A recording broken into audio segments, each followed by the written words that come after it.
नमस्कार दोस्तों, स्वागत है आप सभी का हमारे YouTube चैनल देव जी के ट्रिक में। तो दोस्तों हम लोग यहाँ पर डेली की तरह हिंदी का 50 क्वेश्चनों का फुल टेस्ट लगाएंगे, जो कि हमारा ये टेस्ट नंबर आपका है 33 और अभी हमारे पास बाकी हैं 17 सेट, जो कि आपके 50 क्वेश्चनों का टेस्ट होगा।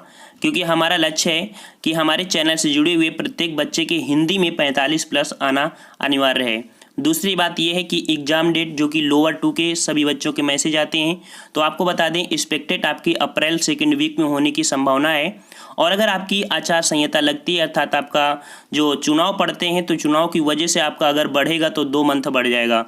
वैसे आप तैयारी मानिए कि आपका सेकेंड वीक अप्रैल तक हो सकता है, ठीक है ना। ये छोटी सी जानकारी थी। हमारा लक्ष्य था यहाँ पर हिंदी पढ़ाना, लेकिन कमेंट के अनुसार हमने यहाँ पर डेट बता दिया है, ठीक है ना। तो आपको तैयारी किसके हिसाब में करना है? अप्रैल के हिसाब में करना है, ठीक है ना। तो चलते हैं यहाँ पर स्टार्ट करते हैं। उससे पहले अगर आपने चैनल को सब्सक्राइब नहीं किया तो सब्सक्राइब कर लीजिए, और वीडियो अच्छा लगे तो वीडियो को लाइक भी करिए। तो चलते हैं यहाँ पर हिंदी का स्टार्ट करते हैं। कह रहा है 1 से 5 तक अर्थात गद्यांश को सॉल्व करना है।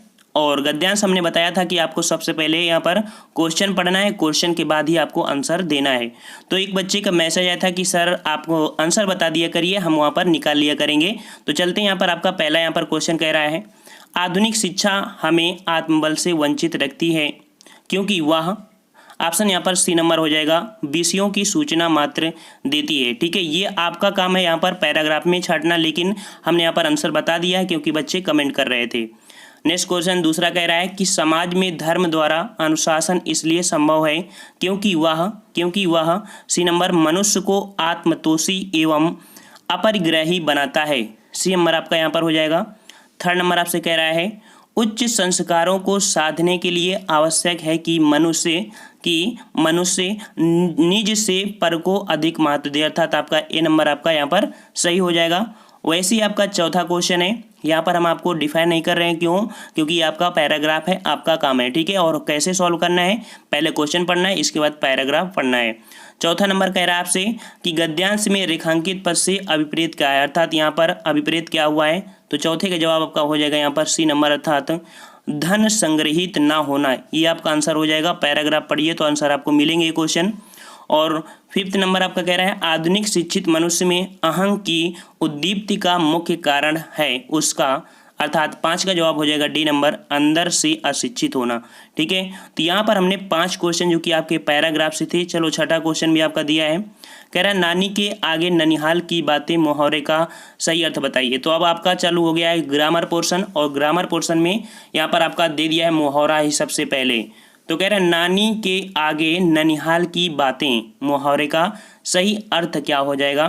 तो यहाँ पर आपका हो जाएगा सी नंबर, अर्थात अधिक ज्ञान वाले के आगे अपने ज्ञान के सेखी मारना, ठीक है। ये आपका मुहावरा हो जाएगा सही। तो यहाँ पर चलते हैं, अब आपका आ गया है 7 नंबर, और कह रहा है दुह उपसर्ग किस शब्द में नहीं है। दुह उपसर्ग किस शब्द में नहीं है, आपका सही ऑप्शन यहाँ पर देखिए चारों में। तो चारों में ऑप्शन हो जाएगा यहाँ पर जो डी नंबर है, ठीक है, डी नंबर दुलारा। तो दुलारा में किसी प्रकार का आपका यहाँ पर दुह उपसर्ग नहीं है।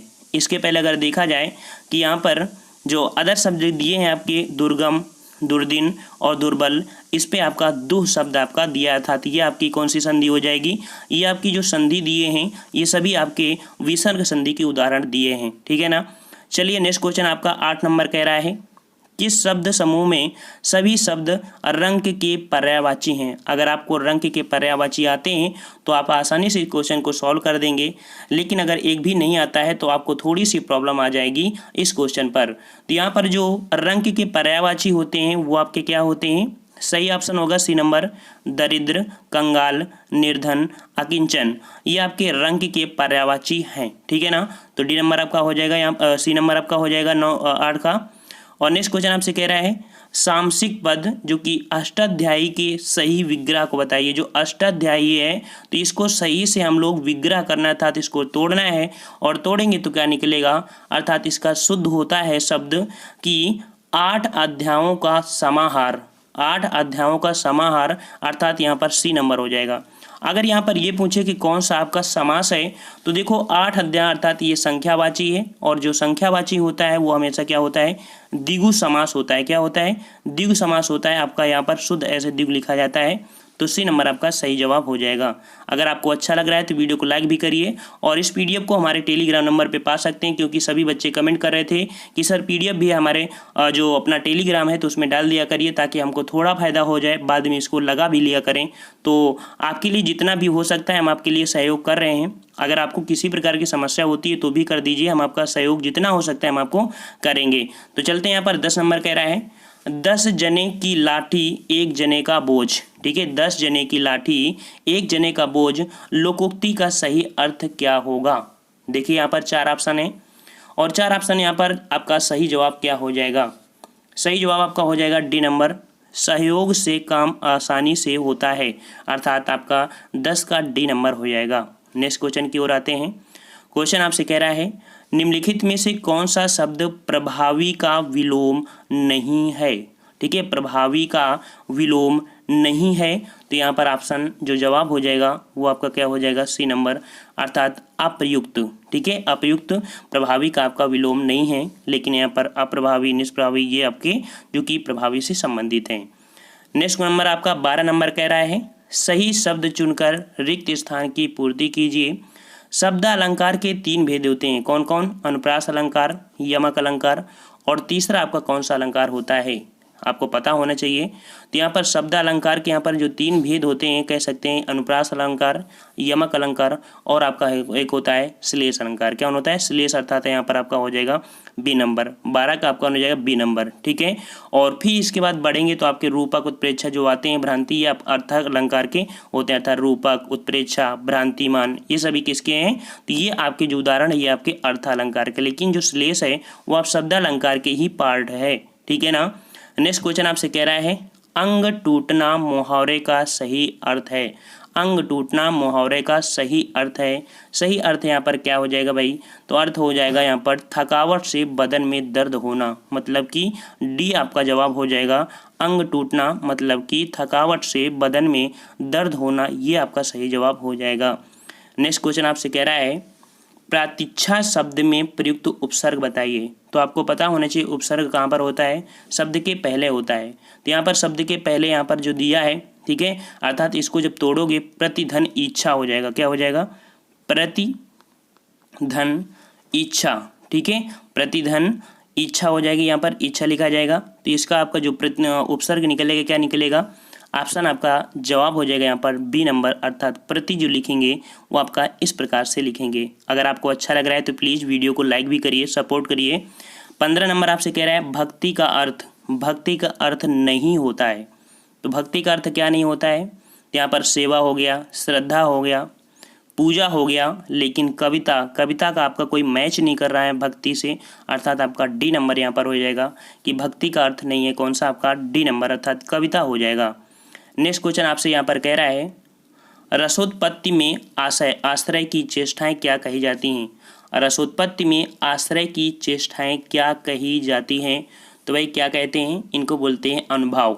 ठीक है, क्या बोलते हैं, अनुभाव, अर्थात यहाँ पर सी नंबर हो जाएगा कि रसोत्पत्ति में आश्रय की चेष्टाएं जो होती हैं उसे अनुभाव कहा जाता है। ठीक है, अनुभाव। नेक्स्ट कह रहा है आपसे पोखर का तत्सम बताइए। पोखर, और पोखर मतलब होता है तालाब, ठीक है ना, और तालाब का मतलब होता है पुष्कर, मतलब कि इसका तत्सम हो जाएगा आपका पुष्कर हो जाएगा। पोखर मतलब तालाब, ठीक है ना, तो आपका ए नंबर हो जाएगा, पोखर का तत्सम पुष्कर हो जाएगा। नेक्स्ट क्वेश्चन आपसे कह रहा है आँख का नीर ढल जाना। ठीक है, आँख का नीर ढल जाना मुहावरे का सही अर्थ बताइए। सही अर्थ यहाँ पर क्या हो जाएगा भाई, तो यहाँ पर अर्थ हो जाएगा बी नंबर, निर्लज्ज हो जाना, अर्थात यहाँ पर आपका बी नंबर हो जाएगा कि निर्लज्ज हो जाना। जैसे कि कोई उदाहरण को आपको यहाँ पर पुटअप करिए कि अब वह किसी की नहीं सुनता, उसकी आँख का नीर अर्थात पानी ढल गया, अर्थात यहाँ पर निर्लज्ज हो गया, यहाँ पर आपका जवाब बी नंबर हो जाएगा। नेक्स्ट क्वेश्चन आपसे कह रहा है पश्चाताप। ठीक है, पाश्चात्य शब्द का विलोम बताइए। पाश्चात्य शब्द का विलोम बताना है आपको। तो पाश्चात्य का जो विलोम होता है वो होता है पौरस्त्य, मतलब आपका जवाब यहाँ पर हो जाएगा सी नंबर, पौरस्त्य, मतलब ये आपका हो जाएगा पाश्चात्य का। ठीक है, नेक्स्ट कह रहा है आपसे 20 नंबर आग का पर्यायवाची शब्द नहीं है। आग का पर्यायवाची। तो कुछ ऐसे आपकी पर्यायवाची हैं जो हमेशा आपको रट के ही लिखना चाहिए, जो हम आपको बताते हैं। अभी तक हमने यहाँ पर 32 प्रैक्टिस सेट हिंदी के फुल टेस्ट करा चुके हैं। अगर आपने नहीं देखा है तो प्लेलिस्ट में जाइए, वहाँ पर हिंदी के फुल टेस्ट आपको मिल जाएंगे और प्लेलिस्ट बना दी गई है, तो वहाँ पर आप देख सकते हैं। तो आग का पर्यायवाची नहीं है, कौन नहीं है, तो यहाँ पर आपका 20 का जवाब हो जाएगा क्या, तो आपका सी नंबर हो जाएगा व्योम। व्योम और व्योम जो होता है किसका होता है, तो व्योम होता है आपके आकाश का, ठीक है, आकाश का। इस कारण से आपका व्योम यहाँ पर आपका गलत हो जाएगा। नेक्स्ट क्वेश्चन आपसे कह रहा है 21 नंबर, थोड़ा नपा तुला भोजन करने वाला वाक्यांश के लिए प्रयुक्त शब्द बताइए। थोड़ा नपा तुला भोजन करने वाला, उसे क्या कहते हैं, तो उसे कहते हैं यहाँ पर जो थोड़ा नपा तुला भोजन करते हैं उसे बोलते हैं यहाँ पर मिताहारी। अर्थात सही जवाब यहाँ पर हो जाएगा सी नंबर, मिताहारी उसे कहते हैं जो थोड़ा नपा तुला भोजन करते हैं। मान लो डेली डेली देखा जाए कि बोले कि हम 2 ही रोटी खाएंगे तो 2 ही खाते हैं, उनका एक आदत पड़ जाती है, वही होता है मिताहारी उसे बोलते हैं, ठीक है ना। नेक्स्ट क्वेश्चन आपसे कह रहा है हिमालय के आंगन में उसे प्रथम किरणों का दे उपहार, उषा ने हंस अभिवादन किया और पहनाया हीरे का हार, प्रयुक्त में रचयिता बताइए। ये जो लाइन दिया है वो लाइन किसकी है, तो ये लाइन जो दिया है एक कामायनी महाकाव्य में उद्गृत की गई है, ठीक है। ये जो वर्ड दिए गए हैं आपके कामायनी महाकाव्य में उद्गृत किए गए हैं। और अगर कामायनी की बात आई है तो कामायनी के जो रचयिता है वो कौन है, ऑप्शन आपका सही जवाब क्या हो जाएगा, सी नंबर, अर्थात यहाँ पर जयशंकर प्रसाद, ठीक है, सी नंबर आपका हो जाएगा जयशंकर प्रसाद।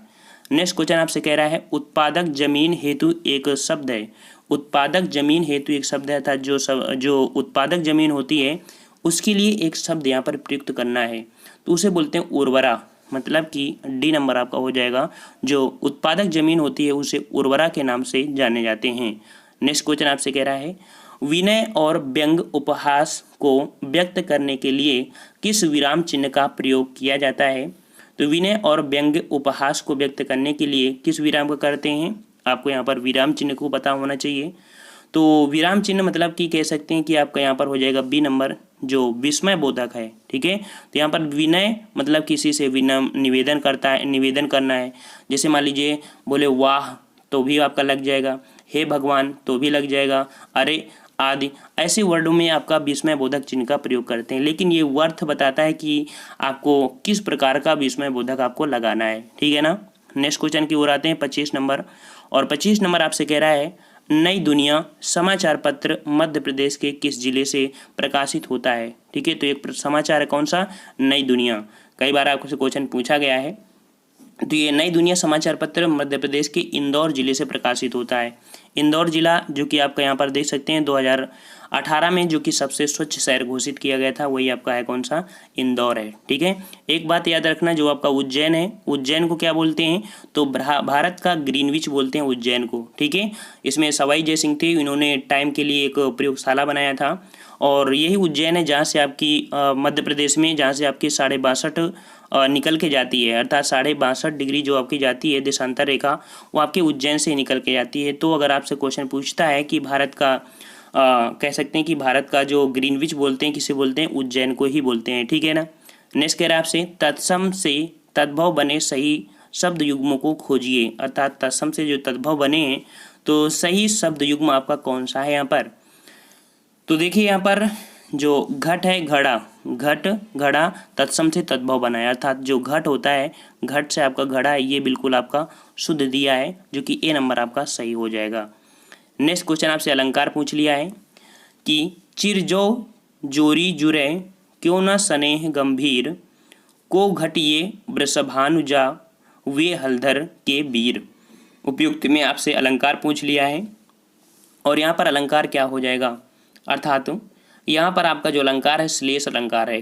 कैसे, तो हमने बताया था कि हर एक अलंकार का अर्थ निकालना बड़ा मुश्किल होता है, लेकिन हम आपको यहाँ पर बता दे रहे हैं ताकि आप कुछ उदाहरण मिले तो डायरेक्ट अपने कॉपी में नोट भी करते जाइए। यहाँ पर आपका सी नंबर आपका हो जाएगा, जो कि श्लेष अलंकार है। कैसे है, तो यहाँ पर देखिए जो आपका वृषभानुजा दिया है, वृषभानुजा अर्थात ये वर्ड आपको देखना है, जो ये वर्ड होता है तो इसके एक अर्थ होता है वृषभानु की पुत्री अर्थात राधा होता है, और एक वृषभानुजा जो कि वृषभ अर्थात वृषभ प्लस अनुजा अर्थात गाय होता है। ठीक है, इस प्रकार से आपके श्लेष अर्थात श्लेष का मतलब होता है चिपका हुआ, अर्थात एक शब्द होता है उसमें कई आपके अर्थ छुपे होते हैं, अर्थात शब्द एक अर्थ अनेक कहते हैं उसे श्लेष, अर्थात आपका सी सही जवाब हो जाएगा। फ्रेंड्स, आपसे रिक्वेस्ट है कि अगर आपको अच्छा लग रहा है तो प्लीज़ लाइक करिए। हम आपके साथ इतनी मेहनत करते हैं तो आप प्लीज़ एक लाइक जरूर दे दिया करिए, ताकि हमें पता चले कि आखिरकार हम अच्छा पढ़ा रहे हैं या नहीं पढ़ा रहे हैं। अगर अच्छा नहीं पढ़ाते हैं तो फिर यही होगा कि थोड़ा सा वीडियो को कम करेंगे, या मान लीजिए कि अपने थोड़ा इम्प्रूव करेंगे, ये कुछ भी कर सकते हैं। लेकिन अगर आप लाइक करते हैं तो इसके हमें पता चलता है कि नहीं आप लोग हमें लाइक कर रहे हैं और वीडियो डालने के लिए प्रेरित भी कर रहे हैं। ठीक है ना। और किसी प्रकार की समस्या होती है तो आप हमें कमेंट जरूर कर सकते हैं कि जैसे मान लीजिए कि अगर आप पढ़ रहे हैं, हम पढ़ा रहे हैं, तो आप अगर टीचर मानते हैं तो हम आपको यहाँ पर शिक्षक मतलब आपको स्टूडेंट मानते हैं। ठीक है ना। तो आप लोगों का फर्ज है कि हमें कुछ ना कुछ आप रिस्पॉन्स दीजिए, कमेंट करिए, कुछ भी करिए, ताकि हमें पता चलता रहे कि नहीं आप लोग हमसे जुड़े हुए हैं। ठीक है ना। 28 नंबर आपसे कह रहा है अश्लील शब्द का विलोम बताइए। अश्लील, तो अश्लील में जो एक शब्द जोड़ा गया है आ, तो आ शब्द को अगर हटा देंगे तो आपका विलोम बन जाएगा, अर्थात अश्लील शब्द का विलोम होता है आपका सलील। ए नंबर आपका हो जाएगा सलील। ठीक है ना। नेक्स्ट क्वेश्चन आपसे कह रहा है रस सिद्धांत के आदि प्रवर्तक कौन है। तो रस सिद्धांत अर्थात 29 का जवाब हो जाएगा यहाँ पर जो भरत मुनि है, अर्थात रस प्रवर्तक से जो सिद्धांत दिया है भरत मुनि ने दिया है। और भरत मुनि ने रसों की संख्या कितना बताया, 8 बताया है। इसमें से भरत मुनि ने एक रस को छोड़ दिया, अर्थात जो शांत रस है। तो कहते हैं शांत रस का कहीं उपयोग नहीं होता है। मान लीजिए कोई नाटक है और नाटक में वहाँ पर शांत रस का क्या मतलब है, अगर शांत रस है तो वहाँ पर मतलब ही नहीं निकलेगा नाटक में। इस कारण भरत मुनि ने शांत रस को हटा दिया है, सिर्फ 8 रसों को ही वर्णित किया है। नेक्स्ट क्वेश्चन आपसे कह रहा है निम्नलिखित शब्दों में शुद्ध वाक्य बताइए। ठीक है, शुद्ध वाक्य यहाँ पर आपको बताना है। तो यहाँ पर कह रहा है कि यहाँ गन्ने का ताज़ा रस बिकता है। यहाँ गन्ने का ताज़ा रस बिकता है, तो क्या ये शुद्ध है या अशुद्ध है। तो बिल्कुल आपका ये कह सकते हैं कि यहाँ पर शुद्ध वाक्य, अच्छा थोड़ा सा देख लीजिए, दूसरा भी देख लीजिए, यहाँ ताजे गन्ने का रस मिलता है, तो आपका यही नंबर हो जाएगा, क्योंकि यहाँ पर आपकी त्रुटियाँ हैं, विशेष में क्रिया पदक्रम संबंधी आपकी अशुद्धियाँ हैं। यहाँ पर आपका यहाँ गन्ने का ताज़ा रस बिकता है वाक्य आपका शुद्ध दिया है। ठीक है, 4 ऑप्शन आप देख लीजिए, आपका गलती कहीं ना कहीं आपका हो जाएगा। ठीक है ना। नेक्स्ट क्वेश्चन आपसे कह रहा है बुढ़ापा भी एक प्रकार का अभिशाप है। इस वाक्य में जो रेखांकित शब्द की है उसकी संज्ञा बताना है। ठीक है, रेखांकित शब्द की संज्ञा बताना है, अर्थात जो बुढ़ापा है, बुढ़ापा किस प्रकार की संज्ञा है। हमने इतने प्रैक्टिस सेट सॉल्व कराए हैं कि अब क्वेश्चन आपके रिपीट भी होने लगे हैं, बार बार वही क्वेश्चन रिपीट भी हो रहे हैं, क्योंकि हिंदी भी एक लिमिट होती है, हिंदी में कोई इतना अनलिमिटेड नहीं जाता है, एक लिमिट एरिया में ही रहता है। तो बुढ़ापा अर्थात बुढ़ापा हो जाएगा जो कि भाववाचक संज्ञा है। क्या है, भाववाचक संज्ञा, जो कि आपका सी नंबर हो जाएगा, भाववाचक संज्ञा। ओके। नेक्स्ट क्वेश्चन आपसे कह रहा है अनधिकृत शब्द का संधि विग्रह होता है। जो अनधिकृत है इसका संधि विच्छेद अगर हम करेंगे तो ये क्या बनेगा। तो अनधिकृत का जो संधि विग्रह करेंगे अर्थात बन जाएगा आपका क्या, यहाँ पर बनेगा अन धन अधिकृत। क्या बनेगा, अधिकृत, अन धन अधिकृत, ये आपका बन जाएगा अनधिकृत। नेक्स्ट कह रहा है कम बोलने वाले के लिए एक शब्द बताना है जो कम बोलता है। तो कम बोलने वाले के लिए एक शब्द प्रयोग करेंगे, वो शब्द आपका कौन सा है। तो हो जाएगा मितभाषी, मतलब आपका ए नंबर हो जाएगा, मितभाषी बोलते हैं कम बोलने वाले के लिए। नेक्स्ट क्वेश्चन आपसे कह रहा है वे अविकारी शब्द जो 2 शब्दों कामा वाक्यों अथवा वाक्य खंडों को जोड़ते हैं कहलाते हैं। तो वे अविकारी शब्द जो 2 शब्दों या वाक्यों या खंडों को जोड़ते हैं उन्हें क्या कहते हैं। 34 का जवाब हो जाएगा यहाँ पर डी नंबर। 2 या 2 से अधिक होते हैं उन्हें समुच्चय बोधक शब्द के अंतर्गत रखते हैं, जो कि आपको यहाँ पर कई शब्दों को जोड़ देते हैं, अर्थात यहाँ पर समुच्चय बोधक आपका हो जाएगा। नेक्स्ट कह रहा है वह गया था इस वाक्य में भूतकाल का भेद बताइए।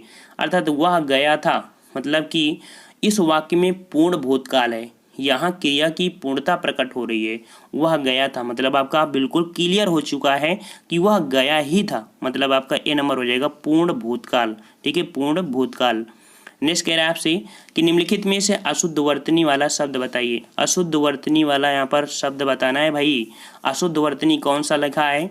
तो आपका 36 का जवाब क्या हो जाएगा, 36 का आपका जवाब हो जाएगा सी नंबर। अर्थात उल्लंघन तो वैसे लिखते हैं, मनोरथ भी ऐसे लिखते हैं, वत्सल भी ऐसे लिखते हैं, लेकिन वत्सल भी ऐसे लिखते हैं, लेकिन यहाँ पर उज्ज्वल जो है, उज्ज्वल आपका पूरी तरीके से गलत है। मतलब जैसे कि वत्सल्य है ना, तो कहीं कहीं आपका ये होता है, लेकिन वत्सल हमारा शुद्ध हो गया। लेकिन अगर यहाँ पर ये अगर ना होता तो इसको हम कर सकते थे, लेकिन आपका ये शुद्धता आपका गलत है, क्योंकि उज्ज्वल कैसे लिखते हैं, ऐसे लिखते हैं, आपके व में जोड़कर करते हैं, ठीक है ना। तो ये आपका होता है शुद्ध। अगर कहीं इरर ढूंढने के लिए आता है तो ये आपका शुद्ध माना जाता है, ठीक है। लेकिन अगर आप लोग लिखते हैं तो वात्सल्य लिखते हैं ना, वात्सल्य, लेकिन यहाँ पर वत्सल जो लिखा है वो आपका शुद्ध है, ठीक है। लेकिन यहाँ पर जो उज्ज्वल है आपका गलत लिखा है। नेक्स्ट कह रहे हैं कि इनमें से अनुग्रह शब्द का विलोम कौन सा होगा। अनुग्रह शब्द का विलोम कौन सा होगा, तो अनुग्रह इसका जो विलोम हो जाएगा, मतलब कि 37 का यहाँ पर हो जाएगा विग्रह। अनुग्रह क्या हो जाएगा, विग्रह। यहाँ पर आपका डी नंबर हो जाएगा विग्रह। नेक्स्ट कह रहा है आपसे, मैं पढ़ रहा हूँ वाक्य वर्तमान काल के किस भेद का उदाहरण है। अर्थात जो वर्तमान है, तो वर्तमान में ये भी कौन सा पार्ट होता है, तो यहाँ पर हो जाएगा वो मैं पढ़ रहा हूँ। मतलब कि यहाँ पर जो क्रिया हो रही है, यहाँ पर निरंतर क्रिया हो रही है, इसका मतलब है तात्कालीन वर्तमान कह सकते हैं। यहाँ पर आपका जवाब हो जाएगा बी नंबर, तात्कालीन वर्तमान काल, मैं पढ़ रहा हूँ, ठीक है। तो इसका मतलब है कि क्रिया आपकी क्या तत्काल हो रही है। नेक्स्ट क्वेश्चन आपसे कह रहा है, रचना की दृष्टि से क्रिया के भेद पूछ रहा है, ना कि रचना की दृष्टि से शब्द पूछ रहा है। अगर क्रिया पूछा है तो रचना की दृष्टि से दो प्रकार की होती है। कौन कौन होती है, एक होती है अकर्मक क्रिया, एक होती है सकर्मक क्रिया, ठीक है ना। तो दो प्रकार होते हैं, अर्थात आपका बी नंबर आपका हो जाएगा 39 का बी नंबर। नेक्स्ट कह रहा है आपसे, मना धन रमा में संधि करने से जो शब्द बनेगा उसका संबंध किस संधि से होगा। रमा धन मना धन रमा, मना धन रमा, तो यहाँ पर आपका जवाब क्या हो जाएगा, तो 40 का हो जाएगा यहाँ पर, जो कि मनोरमा हो जाएगा। और मनोरमा की इसका मतलब ये होगा कि आपका जो हो जाएगा ए नंबर विसर्ग संधि। विसर्ग संधि के एक रूल होता है कि अगर आपका यहाँ पर दशमलव है, अर्थात ये यहाँ पर विसर्ग है, तो विसर्ग को हटा दो और ओ लगा के जोड़ दो, आपका एक रूल भी होता है, ठीक। इसके अकॉर्डिंग आपका हुआ विसर्ग संधि, ठीक है ना। नेक्स्ट कह रहा है आपसे कि निम्नलिखित में से कौन गैर अनेकार्थक श्रेणी का शब्द है। तो अनेकार्थक श्रेणी का शब्द आपका यहाँ पर कौन सा बन जाएगा, 41 का जवाब आपका हो जाएगा यहाँ पर जो ए नंबर है इंद्र, ठीक है। तो इंद्र के आपके अनेक अर्थ होते हैं, आप पर्यायवाची भी पढ़े होंगे, तो इंद्र के आपके अनेक अर्थ होते हैं, अर्थात अनेकार्थक श्रेणी का आपका शब्द है जो कि आपका इंद्र है। नेक्स्ट कह रहा है आपसे कि जब दो समान गुण वाली वस्तुएं ऐसी मिल जाएं कि दोनों के भेद लक्षित ना हो तब होता है, ठीक है। तो ऐसी स्थिति में क्या होगा भाई, जब दो समान गुण वाली वस्तुएं मिल जाती हैं तो दोनों के भेद लक्षित नहीं होती हैं, उन्हें क्या बोलेंगे। ऑप्शन आपका ए नंबर हो जाएगा, कौन सा जो दिया है आपका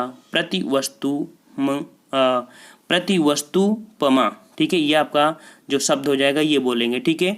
और हमने आपसे बता दिया है कि अगर आपको किसी क्वेश्चन में डाउट है, अगर आपकी हिंदी अच्छी हो गई है, तो ऐसे क्वेश्चन जो आपको समझ ही ना आए कि इसका अर्थ क्या होगा, हमेशा उसको छोड़ दिया करिए, उसके पीछे मत रहा करिए, ठीक है। क्योंकि टारगेट आपका 45 प्लस है, तो एक ही क्वेश्चन या दो क्वेश्चन आपके होंगे जो आपको कन्फ्यूजन करेंगे। अगर आप उन क्वेश्चनों को छोड़ देते हैं तो इसका मतलब है कि आपके अच्छे खासे नंबर आ जाएंगे। लेकिन अगर आपने ये ठान लिया कि नहीं हम 50 में 50 लाएंगे, असंभव है, ठीक है। असंभव मतलब इस प्रकार से कह सकते हैं कि हो सकता है कहीं गलतियाँ हो जाए, तो आप क्या करेंगे, इस कारण से असंभव कह रहे हैं। वैसा कोई चीज़ ऐसा नहीं कि संभव ना हो सके, ठीक है।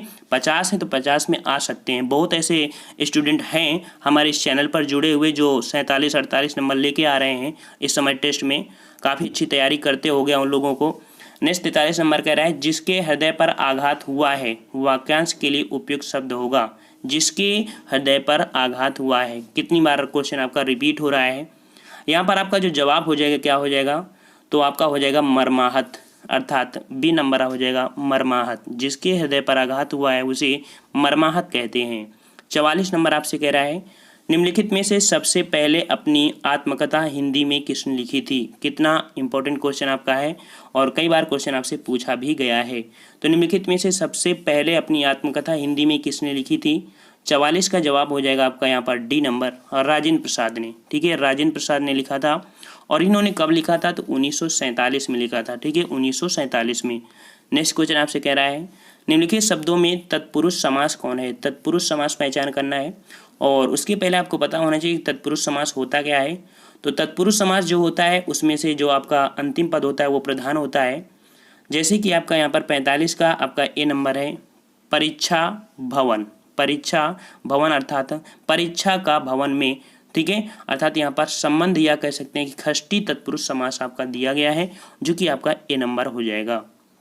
46 नंबर आपसे कह रहा है निम्नलिखित में से कौन सा एक उपन्यास जैनेन्द्र रचित है, अर्थात जैनेन्द्र द्वारा रचित एक उपन्यास है और इस उपन्यास का नाम क्या है? तो परख हो जाएगा। बी नंबर आपका है परख।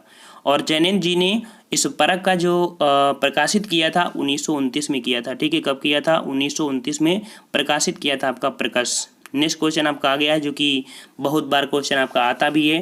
हंसते हंसते आपसे कोई पूछ ले या सोते हुए, तब भी आप बता सकते हैं कि 3 बेर खाती थी वे 3 बेर खाती हैं। इस वाक्य में अर्थात इस पंक्ति में कौन सा अलंकार होगा?